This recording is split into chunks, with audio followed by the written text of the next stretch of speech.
This is called the Pythagorean theorem. A squared plus b squared equals c squared. It states that the area of the square whose side is the hypotenuse is equal to the sum of the areas of the squares on the other two sides. If a squared plus b squared equals c squared, then the triangle is a right triangle. Correspondingly, this equation can also be reversed. So, did you understand everything? I see. I think I understand.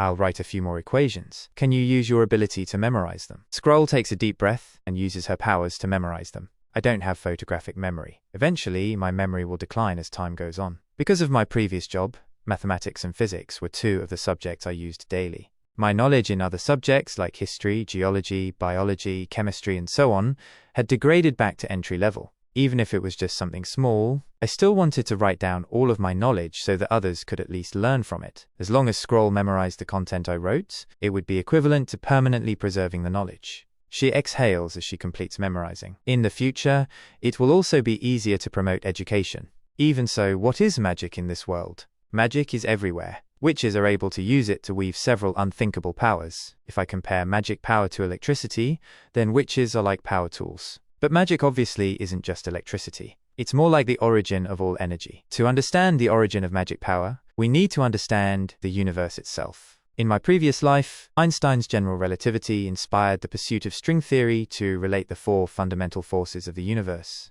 In other words, what Einstein tried to discover was the fundamental force of the universe. If the fundamental force of the universe was discovered, could the same understanding of the universe be applied to another?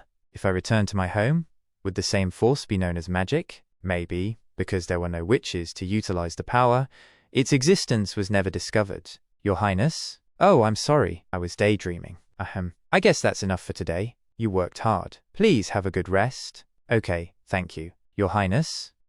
Is something wrong? I would like to ask a question. Go ahead. Other than lacking self-confidence, nothing is wrong with these witches. Prince, why did you choose to take us in? Aren't you afraid of the church threatening you?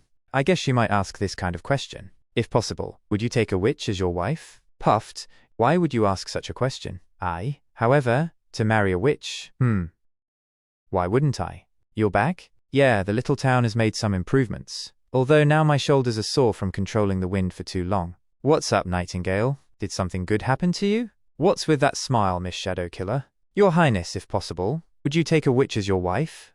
Oh, I know you probably won a good game of cards. Nightingale smiles as she remembers the words of Roland, knowing that what he said were his true thoughts. This was chapter 77 of Release That Witch. If you like this series, subscribe. Thanks for watching.